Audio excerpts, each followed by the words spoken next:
बाद अब आपको छत्तीसगढ़ लिए चलते हैं, जहां अभी भी राहुल को बचाने का रेस्क्यू ऑपरेशन जारी है। थोड़ी देर में राहुल को निकाला जा सकता है, खबर मिल रही है। 93 घंटे बीत चुके हैं रेस्क्यू अभियान को और लगातार राहुल को बचाने की मुहिम जो है जारी है। हालांकि अब ये खबर मिल रही है कि धीरे धीरे टीम राहुल के नजदीक पहुंचती जा रही है।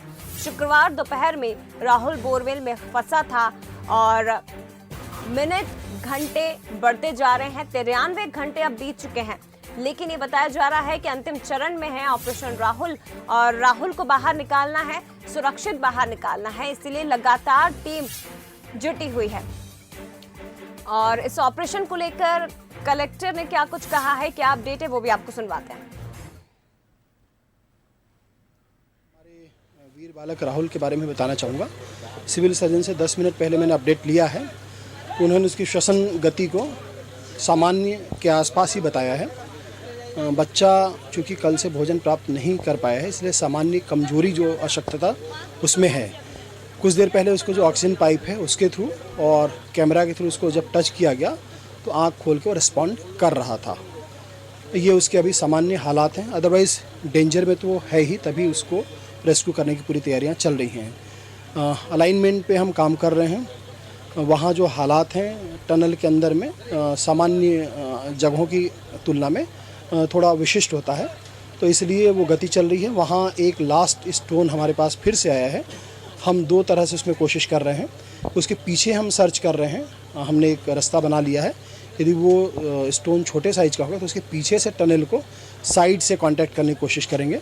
अदरवाइज उस टनल को वो जो स्टोन है उसको भी ब्रेक करने के लिए हमने कहा है, तो वो अभी ब्रेकेज की प्रक्रिया फिर से चालू हो रही है। अभी मलबा जो पहले राउंड का है अभी जो चल रहा था उसको हम शिफ्ट कर रहे हैं।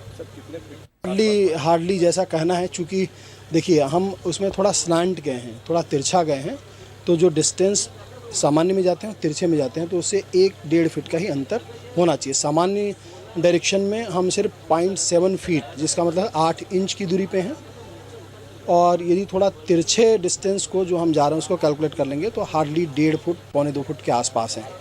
उम्मीद करते हैं कि स्टोन यदि जल्दी ब्रेक हो जाएगा तो शीघ्र ही वहाँ पहुँचा जा सकेगा। Thank you.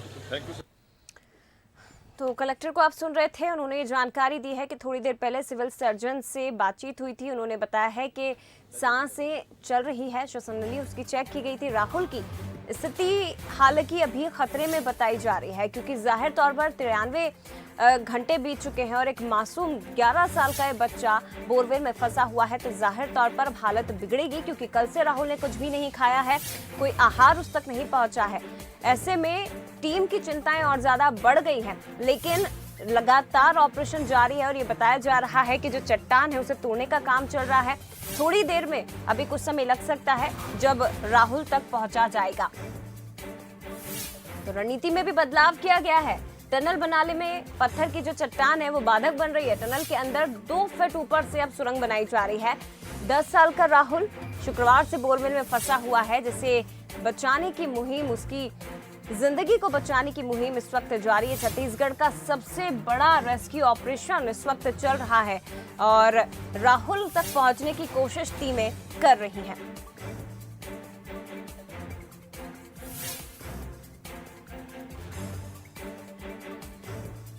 बोरवेल में गिरे मासूम का रेस्क्यू लगातार जारी है। 93 घंटे से फंसे राहुल को अब तक बाहर नहीं निकाला जा सका है। टीम जुटी हुई है, इरादे मजबूत हैं कि टीम को पहुंचना है राहुल तक, इसलिए रणनीति में भी बदलाव किया जा रहा है। और भी ज्यादा जानकारी हम लेंगे, सीधे तस्वीर आप तक पहुंचाएंगे। संवाददाता उमेश मौर्य हमारे साथ लाइव जुड़े हुए हैं, सीधे उनका रुख करते हैं। उमेश, क्या कुछ तस्वीरें और क्या अपडेट है फिलहाल आपके पास?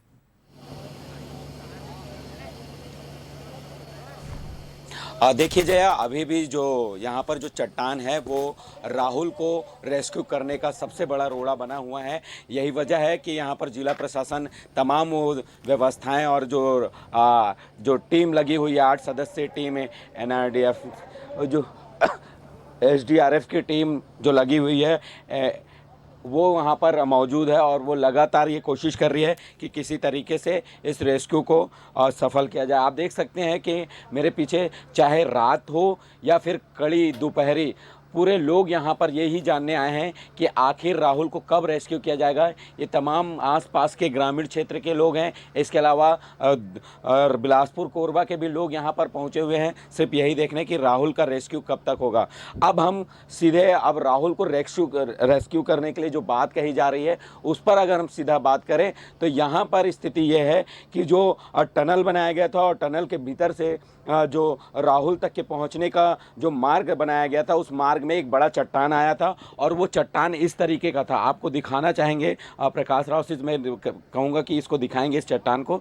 ये जो चट्टान है इसी तरीके के जो चट्टान है अंदर में वो मिल रहे हैं, लिहाजा ये बड़ी मशीनों से तोड़े हुए चट्टान है इसलिए ये अलग अलग हिस्सों पे दिख रहा है। लेकिन जहाँ पर 3 फीट की गोलाई का एक 15 फीट के गहराई का जो टनल बनाया गया है वहाँ पर इन चट्टानों को तोड़ने में काफ़ी समस्या हो रही है, बहुत कठिनाइयों का सामना करना पड़ रहा है। यही वजह है कि यहाँ पर इस तरीके की स्थितियाँ जो हैं वो बन रही है कि वहाँ तक पहुँचने में जो मुश्किलात आ रही हैं वो राहुल तक को पहुँचने में बाधा डाल रही है यही चट्टान। अब जो है नया जो तरीका अपनाया गया है जैसे कि कलेक्टर साहब ने बताया जितेंद्र शुक्ला जी ने कि जो सीधे जाने के साथ साथ अब साइड से भी एक रास्ता खोजा जा रहा है, वो रास्ता बना लिया गया है। अब उस रास्ते के ज़रिए भी रेस्क्यू करने की बात कह रहे हैं।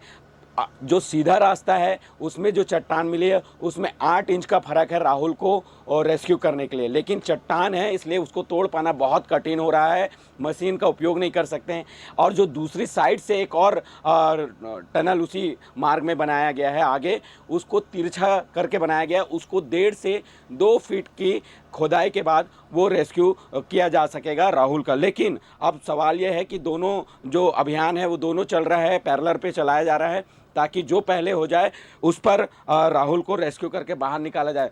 तो जो सबसे बड़ी समस्या राहुल को रेस्क्यू करने की आ रही है जया वो यही है कि यहाँ पर जो चट्टानें लगातार मिल रही हैं वो बड़ा एक कारण बन रही है राहुल को रेस्क्यू करने के। देख सकते हैं कि जो मशीन आपको दिखाई दे रही होगी यहाँ से, वो मशीन के जरिए ही तोड़ा जा रहा है और वो मशीन लगभग 15 फीट अंदर घुस चुकी है और 15 फीट जाने के बाद एक साइड से एक और रास्ता बनाया गया है जहां पर राहुल फंसा हुआ है। लिहाजा अब ये देखना होगा कि इसका काम कब तक के पूरा हो जाता है, क्योंकि एनडीआरएफ की टीम लगी हुई है, एसडीआरएफ की टीम लगी हुई है। ये दोनों ही टीमें लगातार काम कर रही हैं, रात दिन मेहनत कर रही है कि किसी तरीके से राहुल को रेस्क्यू कर उसे तत्काल राहत दी जाए। अब हम बात करते हैं राहुल की। तो राहुल की जो स्थिति है वो स्थिर बनी हुई है। कलेक्टर साहब का कहना था कि ऑक्सीजन देने के समय जब ऑक्सीजन की पाइपलाइन छोड़ी गई थी और सीसीटीवी कैमरा जब छोड़ा गया था नीचे, तब वहाँ पर जो राहुल है वो हलचल करता हुआ दिखाई दिया था, अपनी आंखें पलक झपकते हुए दिखाई दिया था। तो ये माना जा रहा है कि उनकी जो स्थिति है वो थोड़ी सी स्थिर और नाजुक बनी हुई है। उनका भी कहना है क्योंकि 5 दिन का समय हो गया है, लगभग 92-93 घंटे बीतने को है। ऐसे में कोई भी व्यक्ति अगर एक कमरे में भी रहता है तो उसकी हालत ख़राब हो जाती है। लिहाजा जो राहुल है वो तो 8 इंच के बोरवेल में है, वो भी 65 फीट गहरे गड्ढे पर गिरा हुआ है, फंसा हुआ है। तो ऐसे में उसकी जान का जो खतरा है वो लगातार बना हुआ है। हालांकि स्वास्थ्य विभाग की टीम यहाँ पर मौजूद है, तत्काल रेस्क्यू करने के बाद उन्हें स्वास्थ्य उपचार दिया जाएगा। लेकिन अभी भी एक बड़ी समस्या ये है कि जब राहुल बोरवेल में गिरा था तो उस दौरान हमने ये देखा कि राहुल को कई चोटें भी आई थी हाथ पैर में, और जो सीसीटीवी कैमरे के ज़रिए नज़र आया था। इसके साथ ही एक बड़ी चीज़ ये निकल कर भी सामने आई थी कि बोरवेल में जो है वो लगातार पानी भर रहा था, उसका रिसाव हो रहा था, तो जिसकी वजह से बोरवेल में लगातार भरता पानी उमेश, और इसके साथ ही ये चट्टान चुनौती दे रही है रेस्क्यू टीम को। लेकिन इरादे इन टीम के मजबूत हैं और इरादा यही है कि सुरक्षित बाहर निकालना है राहुल को। वहीं राहुल की भी हिम्मत है जो लगातार टीम का सहयोग कर रही है। हालांकि अब ये खबर मिल रही है कि खतरे में थोड़ी सी स्थिति उसकी बनी हुई है, क्योंकि लंबा समय बीत चुका है बोरवेल में और पानी भी नीचे से भर रहा है। ये एक बड़ी चुनौती है। हालांकि टीम लगातार जुटी हुई है और थोड़ा इंतजार और करना होगा जब राहुल इस बोरवेल से बाहर आएगा। शुक्रिया आपका उमेश जानकारी के लिए।